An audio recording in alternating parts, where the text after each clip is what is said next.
Folks, Bradley Beal. I know some of you are stoked that maybe he's a free agent, goes to the Warriors. Some of you are saying, no, he's past his prime. It's not worth it. Well, he can shoot. Defensively, not the best. Would he be an addition to this Warriors team? Please comment your thoughts, yes or no. Arthur did a great job talking about the other day the interest the Warriors may have in Beal. Well, now it sounds like Beal may have interest in the Warriors because the Suns are going to waive him. How does this work? It's a very complicated way they have to waive him. Other teams that may want him, the Bucks, the Lakers, money-wise, how would it work? So this video is less about why Beal's a good fit for the Warriors. I'm going to take you deeper down into the money that goes into this. I see comments saying, trade this guy for this guy. Hey, sign this guy because it works, right? No, you have to use different types of like mid-level exception, taxpayer exception, waiving people. So we're going to break down how Beal becomes a free agent by getting waived. It's complicated. And then how the money would work per team. Randy Silver Warriors Digest, Warriors news, trades, free agency, summer league, all of it. Nothing on Horford yet. Nothing on Kuminga.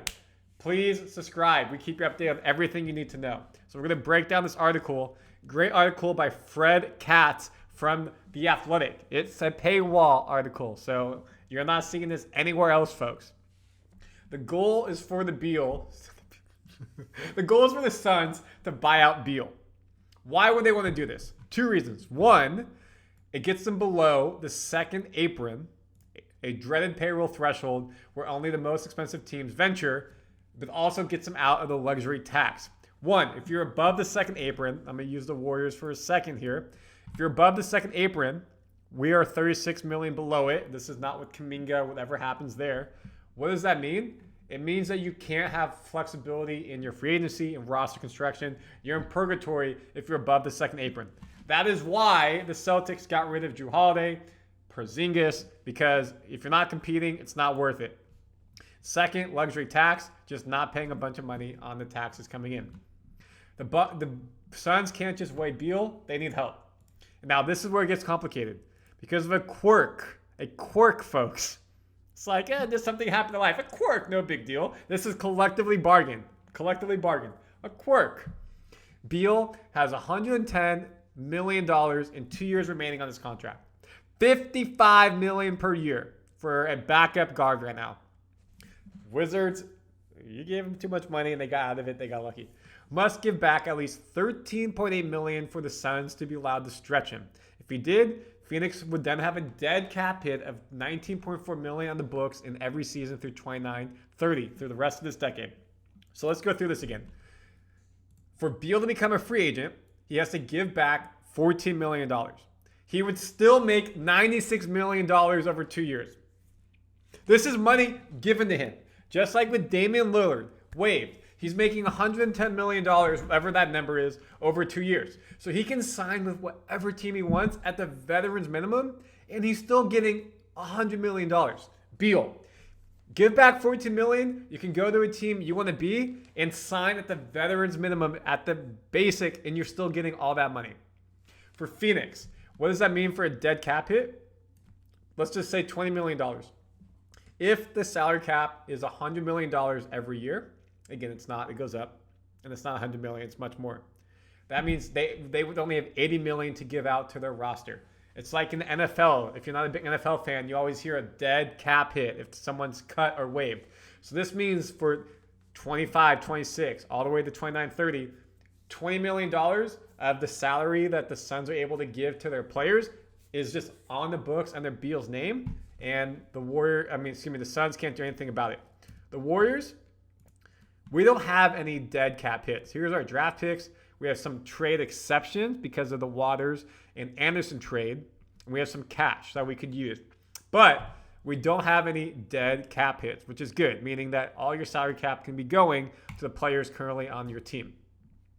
So Beal would get $96 million over 2 years, but it would cost the Suns $100 million and change over the next 5 years. Beal turned 32 this month, averaged 17 points, 3 rebounds, 4 assists a game last year, 50, 39, 80 shooting splits. So, not terrible. The question is, can he find $14 million on the open market? Well, the teams interested in him, and he could have interest in, are the Clippers, Golden State, Lakers, and Bucks. Clippers, this morning, whenever you're watching this, it happened in the past, did a big trade. Norman Powell, Heat.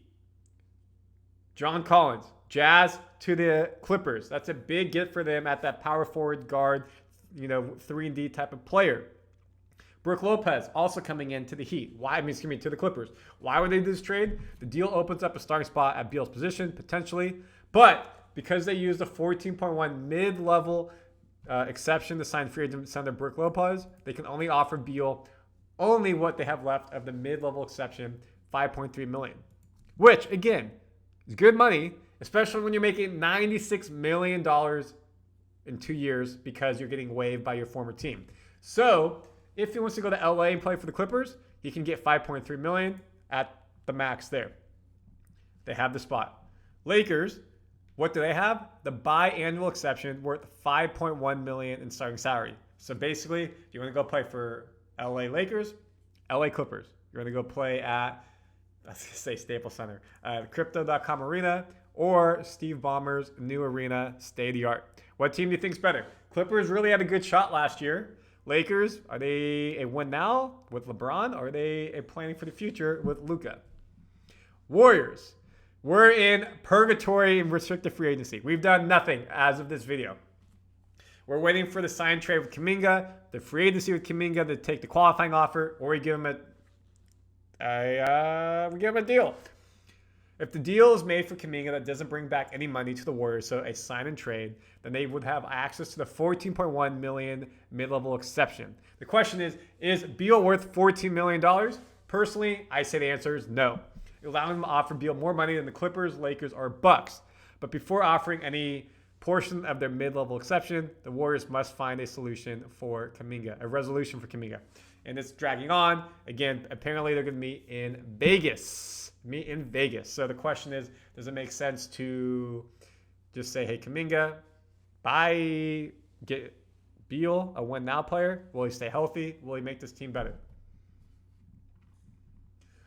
For the Suns, they could find other ways to dip below their second apron payroll threshold, set at $207 million, about $20 million above the luxury tax.